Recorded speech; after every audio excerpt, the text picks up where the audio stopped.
सबसे पहले तो आपको यह जानना जरूरी है कि इस दुनिया में दो सबसे बड़ी शक्तियां हैं, अर्थात दो सबसे बड़े सत्य हैं जिन्हें आप झुटला नहीं सकते। पहला है जन्म और दूसरी मृत्यु।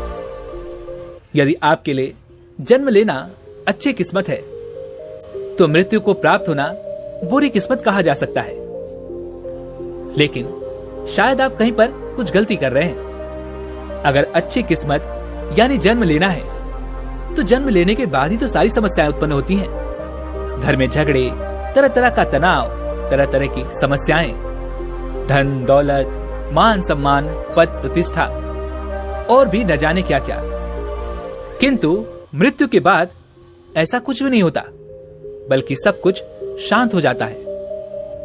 लेकिन वहीं पर जीवन हमें जो ज्ञान और अनुभव देता है वह ज्ञान हमें मृत्यु नहीं दे सकती। लेकिन अब यहां पर सबका अलग अलग नजरिया होगा। कोई यहां पर जन्म को अच्छा मान रहा होगा तो कोई मृत्यु को। वैसे आप यहां पर किसका पक्ष लेना चाहेंगे? आप मुझे कमेंट में जरूर बताइएगा। अगर आप जन्म का साथ छोड़ दें तो क्या आप मृत्यु को प्राप्त कर सकेंगे? और अगर आप मृत्यु का साथ छोड़ दें तो क्या आप कभी भी जन्म प्राप्त कर सकेंगे? नहीं ना, क्योंकि यदि आपने ऐसा किया तो यह चक्र यहीं पर समाप्त हो जाएगा। और फिर क्या अच्छा और क्या बुरा। परंतु आप इन्हें छोड़ नहीं सकते, क्योंकि ये दोनों एक दूसरे से बंधे हुए हैं। दोनों चीजें हर किसी को ही मिलती हैं और दोनों ही अच्छी किस्मत द्वारा ही मिलती हैं। अब आप सोच रहे होंगे कि मैं ऐसा क्यों कह रहा हूं कि आखिर दोनों ही हमें किस्मत से मिलते हैं। चलिए मैं इसे आपको समझाने का प्रयास करता हूं।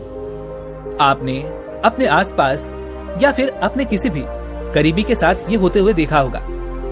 जब हमें जीवन मिलता है तब हम उस जीवन के दौरान उसकी अहमियत को समझ नहीं पाते। हम उसे यूं ही व्यर्थ के समय में गंवा देते हैं। हम अपना जीवन कभी पूरी तरह से जी ही नहीं पाते और देखते ही देखते समय समाप्त हो जाता है, अर्थात हम मृत्यु की ओर बढ़ने लगते हैं। और जब मृत्यु हमारे करीब आती है तब हमें एहसास होता है कि हमने तो अपना जीवन कभी जिया ही नहीं। उस वक्त हमारे मन में जीने की इच्छा जाग उठती है, किंतु तब तक आपका समय पूरा हो चुका होता है और फिर उस समय हमें पश्चाताप होता है। आधी अधूरी मृत्यु को जानते हुए हम मृत्यु को प्राप्त हो जाते हैं। ऐसी अवस्था में एक व्यक्ति की अच्छी किस्मत होते हुए भी वह उसके लिए बुरी बन जाती है। लेकिन सवाल तो यहाँ पर यह था कि क्या हम अपनी किस्मत को अच्छा बना सकते हैं या नहीं? तो मुझे लगता है कि आपको जवाब मिल चुका होगा। जब कोई चीज पहले से ही अच्छी है तो उसे अच्छा या बुरा हम खुद ही बनाते हैं। और वास्तविकता देखी जाए तो हम अपनी किस्मत हर रोज लिखते हैं, अर्थात जो भी हम कर्म करते हैं उसके अनुसार हमारी किस्मत या हमारा भाग्य निर्मित होने लगता है। रोज जब भी हम सुबह उठते हैं और रात को जब हम सोते हैं तो इस बीच हम जो भी करते हैं, चाहे वो कुछ भी हो, वही हमारी किस्मत लिखता है। हमारे द्वारा ही हमारी किस्मत लिखी जा रही है। अपने लिए अच्छा या बुरा लिखने वाले और कोई नहीं बल्कि आप ही हैं। लेकिन अब आपके मन में यह सवाल जरूर उठ रहा होगा कि भला मैं अपना बुरा क्यों चाहूंगा और मैं अपने लिए बुरा क्यों लिखूंगा? तो यहाँ पर समझने वाली बात यह है कि हर कोई अपना अच्छा चाहता है और वह अपनी अच्छी किस्मत ही लिखना चाहेगा। किंतु हमें तो इस बात का एहसास ही नहीं है कि हम कुछ लिख भी रहे हैं, अर्थात हम अपनी किस्मत भी बना रहे हैं, जिसमें अच्छा या बुरा इसका हमें कोई एहसास नहीं है। जब हम कुछ गलत कर जाते हैं तो उसके बाद हमें एहसास होता है कि हमने तो कुछ गलत कर दिया। और वहीं पर यदि आप कुछ अच्छा कर जाते हैं तो आपको खुद पर गर्व महसूस होता है, आप खुशी महसूस कर पाते हैं।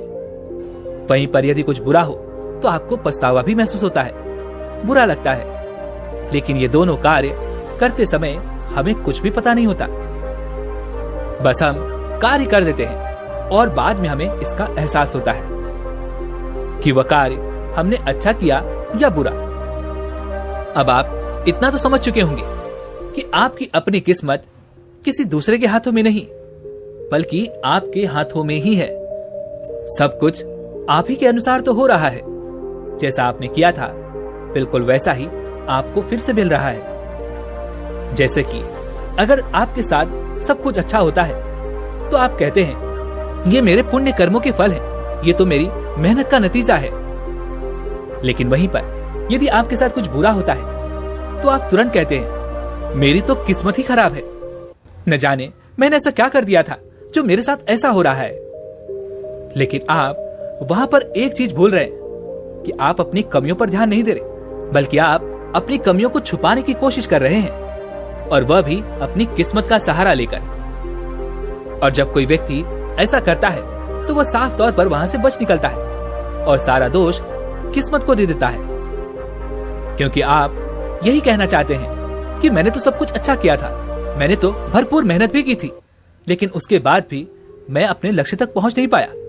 इसमें मेरी कोई गलती नहीं, मेरी तो किस्मत ही खराब है। क्योंकि आप स्वीकार नहीं करना चाहते कि यह आपकी गलती है, और यही कारण है कि आप अपनी गलतियों को कभी देख नहीं पाते। और जब आपके साथ कुछ बुरा होता है तब आप यही कहते हैं कि जैसे ईश्वर की मर्जी, जैसी उसकी मर्जी होगी वैसा ही होगा। ये कह के आप अपने आप को असहाय कर देते हैं। अब हम कुछ नहीं करेंगे, जैसा हो रहा है बस उसकी मर्जी से होने दो। किंतु आप ये भूल जाते हैं कि जब आप इस प्रकार के विचार अपने मन में उत्पन्न करते हैं तब आपकी किस्मत आप खुद ही लिख रहे होते हैं। तब किस्मत में यह लिखा जा रहा होता है कि आप दूसरों के कर्मों पर निर्भर हो जाएंगे, और कोई दूसरा जब आपको खाने के लिए देगा तभी आपका पेट भरेगा। हो सकता है कि आपको मेरी बातें समझ में ना आ रही हो। चलिए इसे एक छोटी सी बौद्ध कहानी के माध्यम से समझते हैं। बहुत समय पहले की बात है। एक नगर में एक युवक रहता था जिसे अपनी किस्मत पर बहुत भरोसा था। वह कहता था कि किस्मत में जो होगा वह मुझे मिलकर ही रहेगा। एक दिन की बात है, उस व्यक्ति को बहुत जोरों की भूख लगी थी। वह एक आम के पेड़ के नीचे जाकर बैठ गया और ऊपर की ओर देखने लगा। उस पेड़ पर पके हुए मीठे मीठे आम लगे थे। ये देखकर उसने कहा, अगर आज मेरी किस्मत में ये आम खाने लिखे होंगे तो ये आम अवश्य ही नीचे जरूर गिरेंगे, और यदि मेरी किस्मत में ये आम खाना नहीं लिखा तो ये आम नीचे नहीं गिरेंगे। ये सोचकर वो वहीं पर बैठा रहा। देखते देखते दोपहर से शाम का वक्त हो गया, लेकिन अब तक उस पेड़ से एक भी आम नीचे नहीं गिरा था। किंतु उस व्यक्ति की भूख बढ़ती ही जा रही थी, किंतु वह व्यक्ति वहां बैठे रहने के अलावा और कोई कार्य करने के लिए तैयार ही नहीं था, क्योंकि उसे अपनी किस्मत पर पूरा भरोसा था। किस्मत के भरोसे पर ही आज तक उसे कुछ न कुछ मिलता ही आया था। लेकिन आज उसकी किस्मत खराब थी, क्योंकि अक्सर ही उन पेड़ों पर बंदर नजर आया करते थे, किंतु आज उन पेड़ों पर बंदर भी नहीं थे।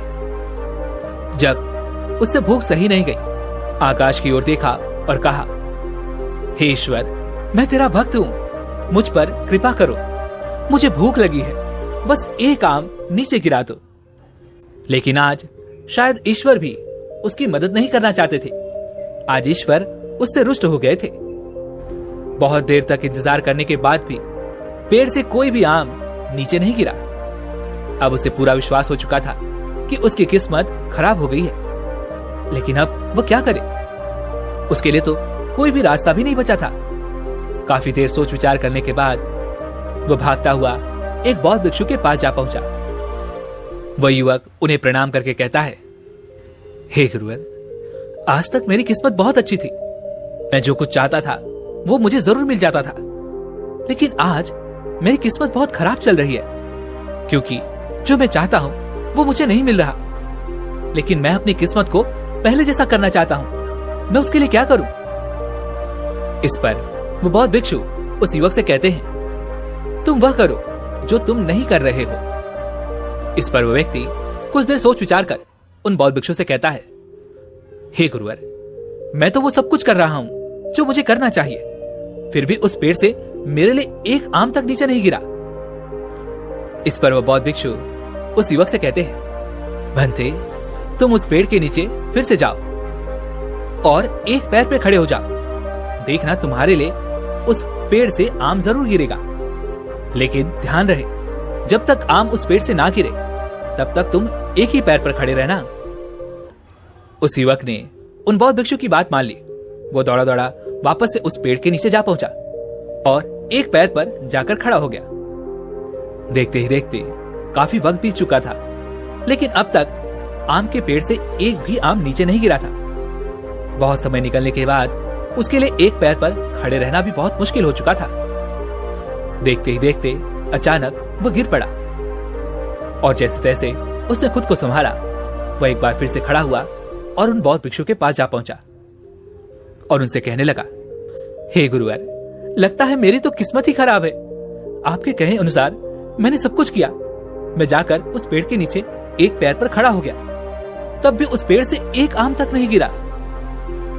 इस पर वह बौद्ध भिक्षु उस युवक से कहते हैं, भंते, तो कोई बात नहीं, इस बार तुम सर के बल खड़े हो जाओ। तुम्हारी किस्मत अवश्य बदल जाएगी और तुम्हें आम की प्राप्ति भी अवश्य होगी। वह युवक उन बौद्ध भिक्षु की बात मान लेता है और वह एक बार फिर से उस पेड़ के नीचे सर के बल खड़ा हो जाता है। देखते ही देखते समय बीतने लगा और इस बार भी काफी देर यूं ही खड़ा रहने के बाद आम के पेड़ से एक आम तक नीचे नहीं गिरा। लेकिन उस युवक का सर बहुत जोरों से दर्द करने लगा था, जिस कारण वह अब ज्यादा देर तक यूं ही खड़ा नहीं रह सकता था।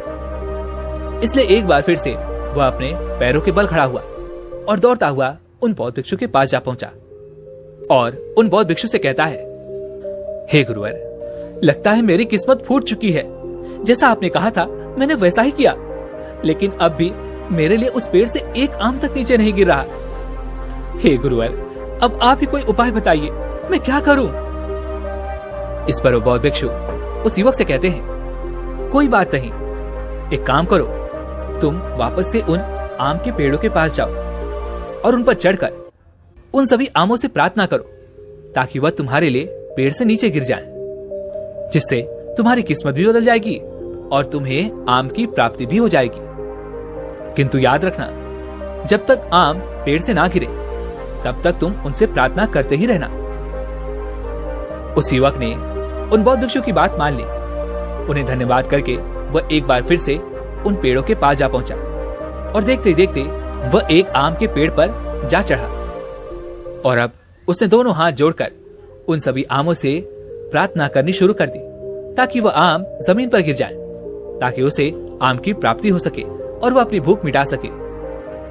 काफी देर तक उसने प्रार्थना की, लेकिन बहुत देर प्रार्थना करने के बाद भी जब आम पेड़ से नहीं गिरे तो वह व्यक्ति बहुत निराश हो गया। वो दोबारा पेड़ से नीचे उतरा और फिर से उन बौद्ध भिक्षु के पास जा पहुंचा और फिर उन बौद्ध भिक्षु से कहता है, हे गुरुवर, आपने जैसा कहा था मैंने वैसा ही किया, लेकिन मुझे नहीं लगता कि अब मेरी किस्मत में कोई भी सुधार होने वाला है। मेरी किस्मत अब खराब हो चुकी है, मेरी किस्मत फूट चुकी है, अब इसे कोई भी सही नहीं कर सकता। इतना कहता हुआ वो रोता हुआ आगे की ओर बढ़ने लगा। तभी उन बौद्ध भिक्षु ने उसे रोका और कहा, भंते, अगर तुम अपना सही कर्म नहीं करोगे, अपने सही कर्म पर ध्यान नहीं दोगे, तो तुम्हारी किस्मत तो क्या, तुम्हारा सब कुछ फूट जाएगा। भंते, तुम्हें आम ही तो चाहिए और वह पेड़ पर लगे हुए हैं। तुम उस पेड़ पर चढ़ भी गए, लेकिन तुमने ये कोशिश नहीं की कि तुम उस आम को तोड़कर खा लो। इस पर वह युवक उन बौद्ध भिक्षु से कहता है, नहीं गुरुदेव, आम मेरे लिए उस पेड़ से गिरना चाहिए, तभी मैं उसे खाऊंगा।